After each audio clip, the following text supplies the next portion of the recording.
Now ask yourself this question. What do you think makes you different from an animal?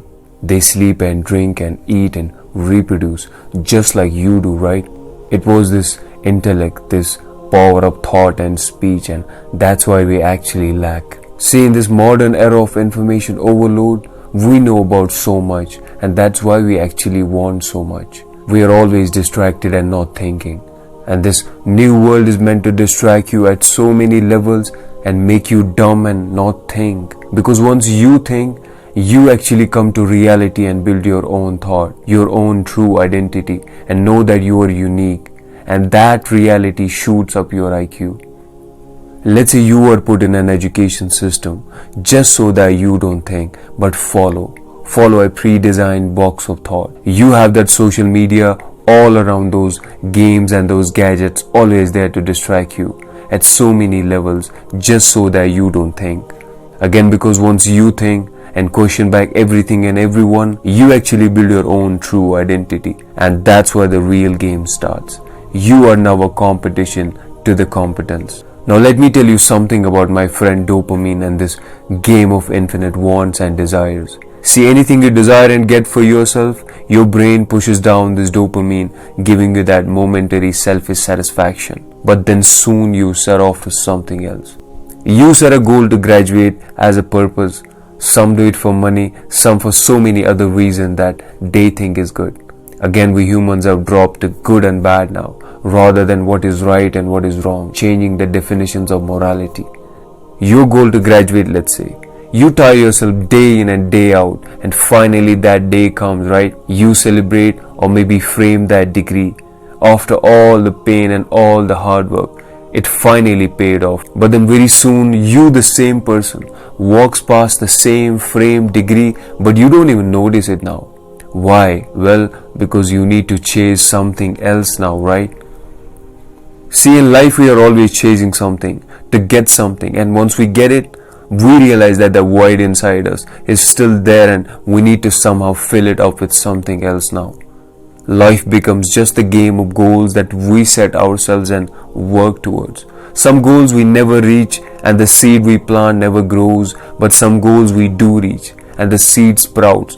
But like with any seed that sprouts, the plant eventually turns yellow and crumbles. See, a lot of us aspire to be rich, thinking that money as a purpose is the pinnacle of success.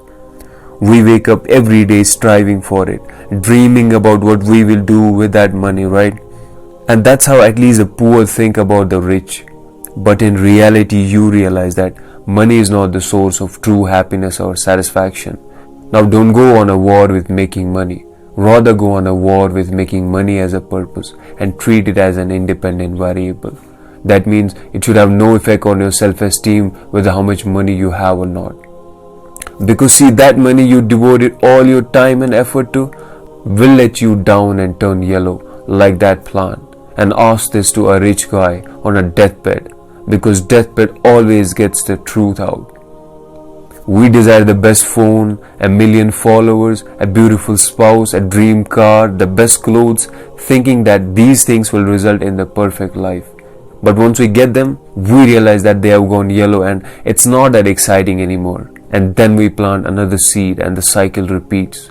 Once I study, I'll graduate, then I'll look for my first job, then I'll get a promotion, then I'll get rich, then I'll marry the person of my dreams, then I'll have kids, then I'll raise them. But then what?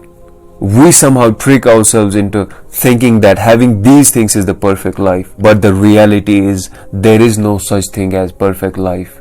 And these very people you think have it all and are satisfied also want more for themselves, just like me and just like you. It's a dopamine drive everyone has. It's just in the chemistry of our brain, but little do we know about it. To break free from the cycle, you need to find the key to true satisfaction. And the answer is right there within you. And that's why you need to stop and think why. Why do I tire myself on things in life that are uncertain? And why wouldn't I focus on the only certainty to life, and that is death? Well, sure, death seems like a bitter truth, but trust me, it just raises your IQ of living a quality life with a true purpose. With any purpose, the end always sets the journey. Let's say you need to become a doctor. For that, you reverse engineer yourself from the end. and you know that you have to pass the prerequisites. Get through all that hard work and pain of all those years of medical college, right? Just because you believe, and this belief drives you, and you are ready to go through all that sacrifice, right? Why don't you believe that you are going to die one day and then reverse engineer yourself from that end? What do you want to achieve and that purpose to die on? See, when we did not have calculators, we actually thought and solved problems and numbers, pushing our brains, and that actually developed certain parts of the brain. Look at the modern kids. They have less creativity. See, in this modern age, we depend on technology up to the fact that we even use AI now to think for us. All we seek is comfort and dopamine, and trust me, it drops your IQ. All of this is to stop you from thinking, and that's why I need you to think. Imagine yourself 10 minutes before you die and think about the questions you are going to ask yourself. All this hustle and I leave empty. Why do I die, and why was I born at the first place? And why do I go now? Who made me, and for what purpose did he actually made me? Now these are the only questions that will matter then, and that's why I need you to find an answer to them now. Trust me, you'll be left to those questions at that time alone, just like you are alone in your mind always. In life, why is more important than how and when and where, and nobody actually lets you know about that.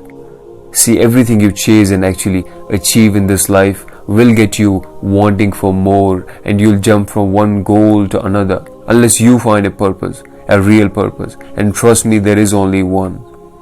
Now think for a second. Doesn't it make perfect sense that there should be something then that cannot be achieved in this life?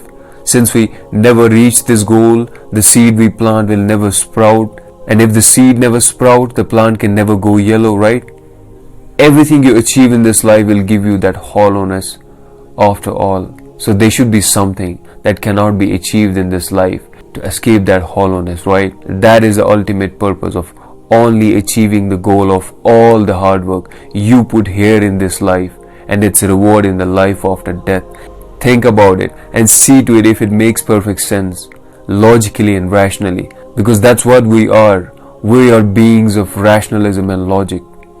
And for that, we strive to be rich, not for the sake of financial freedom and buying Ferraris and designer clothes, but to help those who are less fortunate, or even seeking knowledge, but to help bring benefit to others, seeking the reward of this seed after we die, the ultimate purpose, and take life as a test and a conscious responsibility. And trust me, this is the only real solution for all that discontentment, all that delusion, and all that hollowness, and even that chaos in this society. It's time to ask yourself this question in a serious note and see if it makes perfect sense. See, purpose is like the sun. You chase it and the shadow of this life will follow. But if you try to chase the shadow of this life, the sun will be left behind, but you'll never be able to catch your shadow. So choose your seeds carefully and wisely, and think why.